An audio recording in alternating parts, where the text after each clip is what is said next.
Buenos días, mi nombre es Anel Castillo, soy doctorante en educación y el día de hoy veremos el siguiente tema.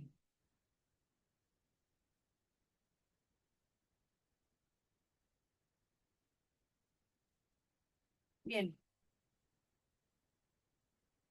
el día de hoy el tema será antecedentes, la enseñanza libre en la Constitución Liberal de 1857. Nos dice que antes de 1857 la educación estaba en gran medida en manos de la Iglesia.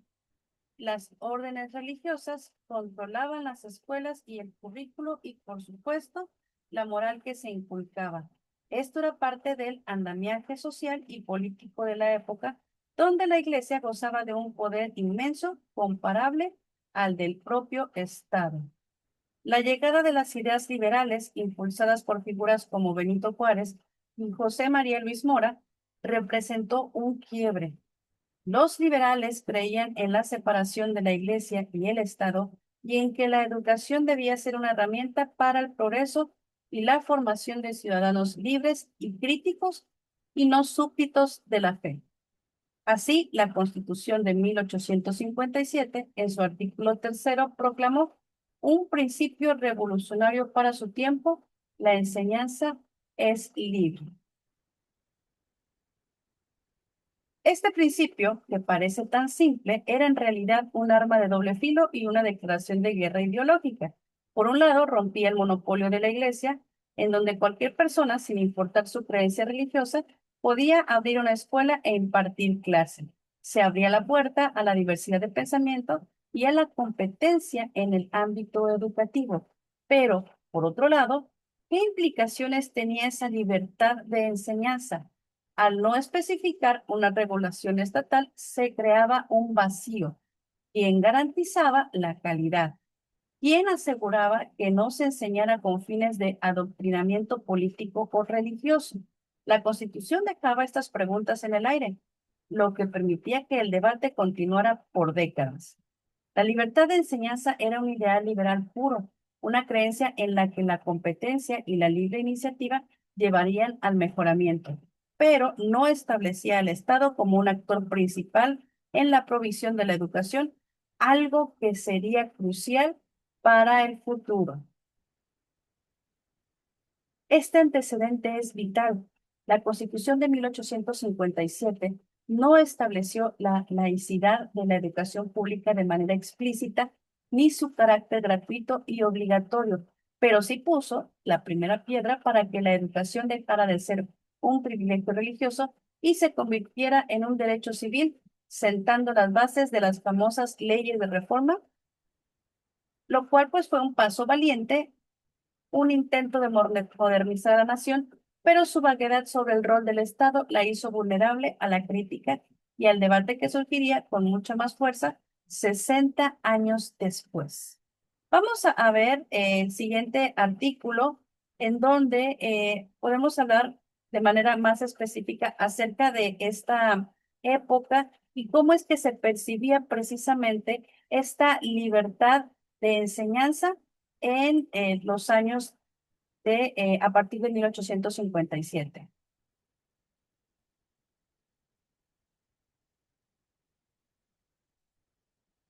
Bien, este es un artículo de la Universidad Autónoma de Aguascalientes. El título es La libertad de enseñanza, un principio educativo innovador de la Constitución Mexicana de 1857. Y nos vamos al siguiente apartado. Nos vamos vamos a ver. Vamos primero a examinar, de acuerdo al artículo, las características de la educación de 1857. Bien. eh, Nos dice en este párrafo que la Constitución de 1857, producto de una revolución que se dio a sí misma, un marco legal de acción en el estatuto mencionado, pues durante o con anticipación durante archivo, tiene entre sus características sobresalientes la siguiente: representa la construcción constitucional hasta ese momento más elaborada del México independiente.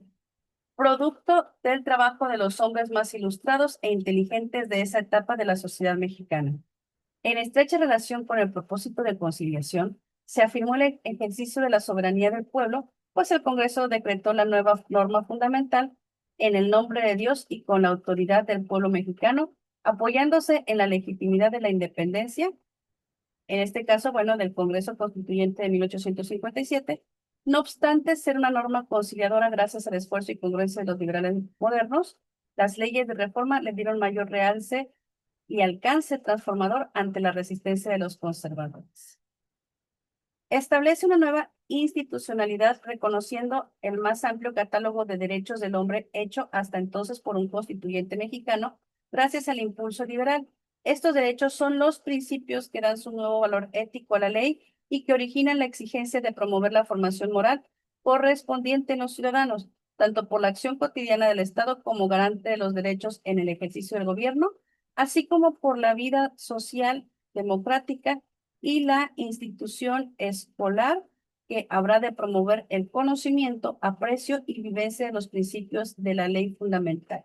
Como ven, esta última parte del reconocimiento de los derechos del hombre, todavía muchos años antes precisamente que se diera de la declaración, es, nos habla y forma parte precisamente de esta modernidad que ya se va vislumbrando, de esta pues esta conciencia que desde 1857 estos personajes liberales ya venían contemplando.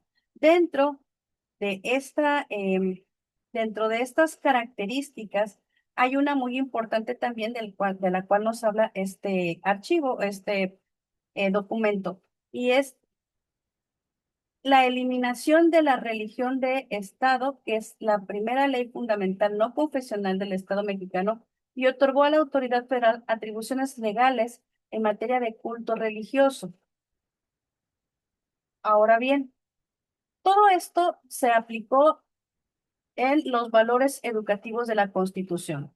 Repito, de acuerdo a este documento, la Constitución de 1857 nos dice que fue innovadora no solo en lo que concierne a su principio educativo fundamental, que fue la libertad de la enseñanza, sino que lo fue en conjunto, como se expuso en los rasgos descritos arriba, aunque en varios de sus elementos dio continuidad a la Constitución de 1824, como es el caso de la opción por la forma republicana de gobierno y la estructura federal.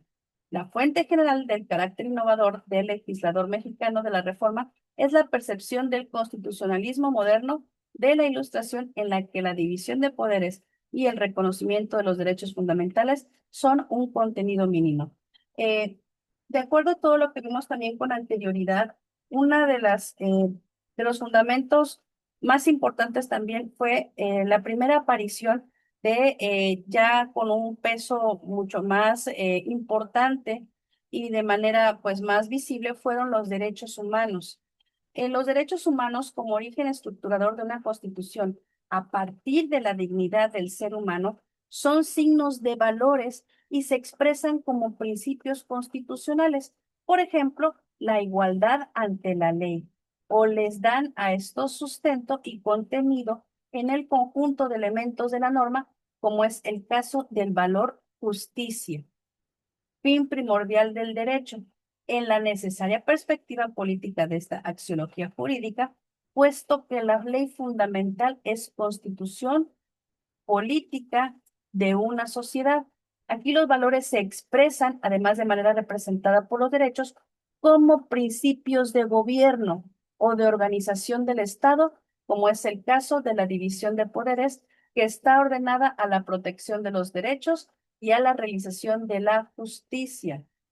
Ahora bien, ojo con lo siguiente, nos dice que en lo que concierne a la primera forma de expresión de los valores educativos, la Constitución misma debe considerarse que si la ciudadanía es una afirmación política del sujeto poseedor de derechos, una condición social que se deriva de la regulación de la acción y una forma de vida personal que está contenida en la ley y se desprende de ella como proyecto, como finalidad, por la actualización de las libertades y la transformación de las relaciones sociales que ellas generan, Por todo ello, entonces, los valores educativos de la Constitución de 1857 están integrados como un acervo por todos aquellos que sostienen los principios liberales de la norma en cuestión, desde los que afirman que la soberanía reside originariamente en el pueblo y que éste reconoce que los derechos del hombre son la base y el objeto de las instituciones sociales.